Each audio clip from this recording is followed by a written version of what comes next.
what causes anxiety? We may group the causes of anxiety disorders into three major categories: genetics, personality, and stress.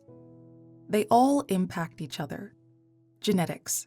We are made up of about 20,000 genes. Some of the genes we have inherited may predispose us to certain anxiety disorders or some other illness. Still, we have not found any single gene that, on its own, causes anxiety.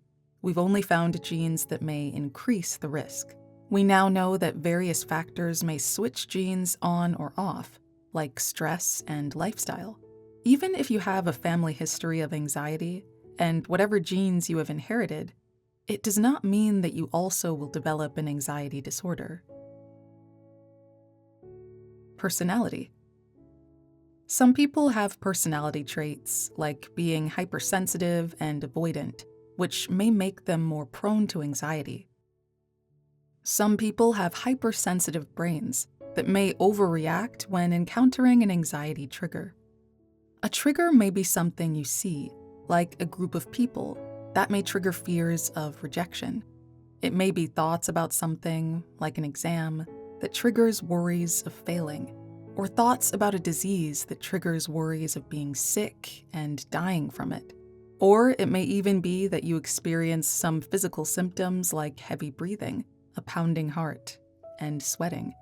These are perfectly normal and healthy bodily responses if you are active and exercising.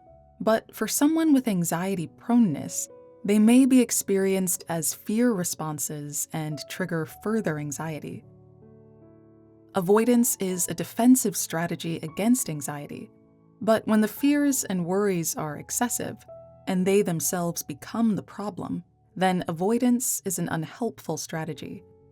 If we try to run away from anxiety, it will usually come chasing after us. Stress. Experiencing traumatizing events, especially in childhood, like abuse, neglect, domestic violence, bullying, sickness, or loss of a loved one, may change the brain, making it susceptible to intense stress and anxiety responses. Such toxic stress may disrupt the brain's development and increase the risk of anxiety disorders. Finally, various medical conditions may cause symptoms of anxiety. Therefore, you should have a thorough physical examination if you have anxiety symptoms. Caffeine and certain medications may also cause anxiety symptoms. In the next video, we will explore what's happening in our brains and bodies in an anxiety disorder.